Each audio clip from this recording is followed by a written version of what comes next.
আসসালামু আলাইকুম রহমতুল্লাহ। আজকে চলে আসছি মোহাম্মদ সুজন ভাইয়ের জমিতে আর কি। ভাই কি লাগাইছে? এই তো লাউ চাষ করছি। লাউ লাগাইছেন না? জি আচ্ছা, এই যে পিছনে দেখা যেতেছে এটা আপনার লাউ জমি? জি, আচ্ছা, ঠিক আছে। আসেন দেখেন। ও ডাব্বা দিছি, ডাব্বার মধ্যে দেখেন ফুক। এটা এই যে ইস্পাহানি ফেরোমন না? জি জি, কি সুন্দর লাগছে দেখছে। হ্যাঁ। ভিতরে তো অনেকগুলি পড়ছে। এটা লাগাইছেন কয়দিন হয়েছে? আজকে এক সপ্তাহ হয়েছে। এক সপ্তাহের মধ্যে পরিষ্কার করছেন একবারও? একবার পরিষ্কার করছি। আচ্ছা আচ্ছা, ঠিক আছে। একবার পরিষ্কার করছি, আজকে 3-4 দিন হয়েছে পরিষ্কার করছি, আবার আজকে পরিষ্কার করব। আচ্ছা, ঠিক আছে। আজকে লাউ নাই গে, আজকে সকালে তুলছি, সকালে বেচছি ব্যাপারীর কাছে। সকালে কয়টা বিক্রি করছেন? 25 টাকা। আচ্ছা, ঠিক আছে। মাথা সোজা করে তো হাঁটা যায় না এর ভিতরে। জি, এই টোটালি কতটুকু জমি এই গুড়িটা? এই গুড়িটা আছে 15 শতাংশ। 15% আছে। জি, আচ্ছা, এই যে লাউডা লাগাইছেন এটা কি জাত? ইস্পাহানি, ইস্পাহান কোম্পানি। তো যাতা সঠিক আমি বলতে পারবো না। আচ্ছা, আর ক্ষেতের বয়স হয়েছে কয়দিন? ক্ষেতের বয়স কি মনে হয়েছে, কেমন দিন হয়েছে ক্ষেতের বয়স? আজকে 50-60 দিন। 50-60 দিন। এখন তো কেমন বিক্রি হয়েছে? বিক্রি করছি, আজকে তুলছি 25টা, এর আগে 5টা, আরেকদিন তুলছি, প্রথম দিন তুলছি 10টা। আচ্ছা, তাহলে নতুন মোটামুটি নতুন ক্ষেত। নতুন আর কি, মানে আপনার আইডিয়া অনুযায়ী মানে আর কেমন দিন এটা করা যাবে? মনে ক্ষেতটা কতদিন লাস্টিং করবো? লাস্টিং করব প্রায় আরো কমসে কম 1 মাস 15-20 দিন লাস্টিং করব। আচ্ছা, ঠিক আছে। তা এমনি কীটনাশক এইগুলি কি স্প্রে করছেন এ পর্যন্ত? এই পর্যন্ত আমি সঠিক নামটা তো বলতে পারবো না। ফেরোমন কটা দিচ্ছেন? ওইখানে দেখা যায় একটা। 4টা দিছি, আর কালকে 4টা আনছি। আচ্ছা, অলরেডি আনছি 2টা। অলরেডি তাহলে 4টা দেওয়া হয়ে গেছে। 4টা দেওয়া হয়েছে। আর মোটামুটি কটা রয়েছে? আর তো 4টা নিয়ে আসেন কালকে না? কালকে নিয়ে আসি, আজকে দিব। লাউয়ের সাইজ তো মাশাআল্লাহ সুন্দর। এদিকে আপনার একবার আরো কদিন লাগবে এটা হইতে? এটা 2 দিন লাগবে। আর 2 দিন পরে এটা কাটা যাবে? 2 দিন পরে কাটা যাবে। আচ্ছা, আর লাউ তো আপনার এই বর্তমান বাজারে লাউয়ের একটা পার পিস লাউ আপনি বিক্রি করছেন, এটা কি পাইকারি বিক্রি করছেন না খুচরা? পাইকারি বিক্রি করছি। খুচরা একটা লাউ এখন বর্তমানে দাম আছে 60 টাকা 70 টাকা, আর আপনি আমার দেয় 45 টাকা। আচ্ছা, ওরা মানে নিয়ে আপনার 45 টাকা করে দেয়, 45 আর ওরা নিয়ে 60 টাকা 70 টাকা বিক্রি করে। এটা বিক্রি করতে পারে আর কি। তাহলে এখন তো এই যে আমাদের এলাকায় এখন যে সিজন আপনার, এখন তো আপনার চলতেছে শ্রাবণ মাস চলতেছে। শ্রাবণ মাসে তো অনেকে লাউ এখনো লাগাইছে না। মানে এটা কিন্তু মূলত ওই যে কি বলে শীত লাউ, জাতি লাউ।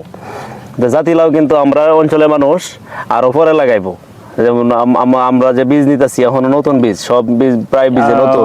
জাতি লাউ মেন সিজন হলো পৌষ মাঘ মাসে লাগাইবো, মানে লাগাইব এই পৌষ মাঘ মাসে লাগাইলে অথবা আগুন মাসে লাগাইলে মানে লাউটা মানে টাইম মতনে পড়ে। আর এটা হলো অফ সিজনের লাউ। অফ সিজনের লাউ। কিন্তু আমি মনে করি যে কৃষি ক্ষেত্রে মনে করেন না, আমরা তো সবসময় কৃষকের সাথেই উঠা বসা। যারা একটু আগুল করতে পারে, যে কোনো জিনিস আর্লি করতে পারে, এরা দেখা গেছে আপনার একটা ফসল করে আপনার এটা এই যে বর্তমান সময় আপনি বলতেছেন যে আসলে কিন্তু বাজারে লাউ কত করে আপনার 70 থেকে 80 টাকা করে। একটা লাউ 70 থেকে 80 টাকা, 100 টাকা বিক্রি করে, এরকম লাউ আছে বাজারে। এই যে 100 টাকা বিক্রি করতেছে, কিন্তু এই যে যখন সিজনে সবাই করার সময় কিন্তু আপনি একটা লাউ 20 টাকা 30 টাকা সর্বোচ্চ 40 এরকম হয়। এই যে আপনি এই একটা সিজনে যে যখন সবাই না করছে, আপনি তখন করছেন, এইটা কিন্তু একটা ভালো বুদ্ধি। সবার প্রতি এটাই পরামর্শ, যদি কেউ লাউ করার ইচ্ছা থাকে, অথবা যে কোনো ফসল করেন, যে কোনো সবজি করেন, সবার সাথে তাল মিলায় না। যখন সবাই একটা জিনিস যখন সবাই করে, তখন না করে আপনি একটু অন্য সময় করেন, তাহলে এই জিনিসটা আপনি বাজারে নিলে ভালো একটা পয়সা পাওয়া যাবে। আরেকটা বিষয় হলো, আমাদের বাংলাদেশের মানুষ আমরা প্রসেস করতে জানি না। প্রসেসটা কেমন করতে জানি না, যে মনে করেন আপনি কিন্তু লাউ উড়ায় পাইকারি বিক্রি করে লাইছেন, আপনি বিক্রি করছেন কত 45 টাকা। 45 টাকা। কিন্তু এই যে দোকানদার আপনার কাছ থেকে নিয়ে, হ্যাঁ মনে করেন সাপোজ দিলাম 70 টাকায় বিক্রি করলো, 60 টাকা 70 টাকা 80 টাকা বিক্রি এই করলো। তো এই পার পিসে যদি এভারেজে 20 টাকা 30 টাকা করে লাভ করে, তাহলে আপনার 100 পিস লাভ হয়, সে ভালো একটা টাকা ভালো লাভ একটা, করলো। অথচ আপনি এই যে এত পরিশ্রম করলেন, এই গুড়ি বানলেন, এই বাঁশ গাড়লেন, লাগাইলেন, কত পরিচর্যা, কত কিছুর পরে কিন্তু আপনার এইটা আসছে। তা আমাদের কৃষকরা বেশিরভাগই দেখছি আমি এরকম যে ফসল কইরা পরে করে কি পাইকারি বিক্রি করে দেয়। পাইকারি বিক্রি করে। তা পাইকারি বিক্রি না করে যদি নিজে বইসা বিক্রি করা যায়, তাহলে বেনিফিটটা আরো বেশি হইব। এটাই হচ্ছে একটা বড় জিনিস। আর একটা বিষয় পরামর্শ আপনার বলি আমি, এই জমিতে সবসময় আপনি পরিচর্যাটা ঠিকভাবে করবেন।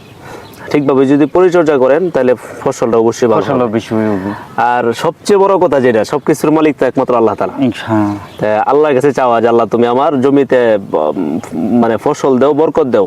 দেখেন এই যে আল্লাহ যদি চায়, তাহলে এই পুরা ঘুরি কি আরো বেশি হইলে ফলন হইতো না?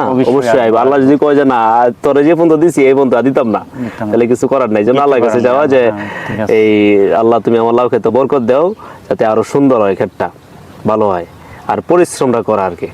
ঠিক আছে। আর একটা বিষয় আপনার এটা দেখে ভালো লাগলো যে এই যে ফেরোমন যে লাগাইছেন, জৈব বালাইনাশক, মূলত এগুলি কিন্তু আমরা যে রাসায়নিক কীটনাশক স্প্রে করি, এটার সাথে কিন্তু এটা সুরক্ষা বেশি। ঠিক আছে। তো আসলে আরো দেখেন, আরো কোথাও আরো যদি লাগানো যায় লাগান, সমস্যা নাই। হ্যাঁ লাগাবো, আর একটু পরে লাগাইবো, এখন না রোদ দিনের মধ্যে লাগাবো না, এই রোদ বিকালের দিকে, শ্যামা বিকালের তারপরে দিকে লাগাবো। আচ্ছা ঠিক আছে, তাহলে আইসেন, মুটকলা বাজারে দাওয়াত রইলো।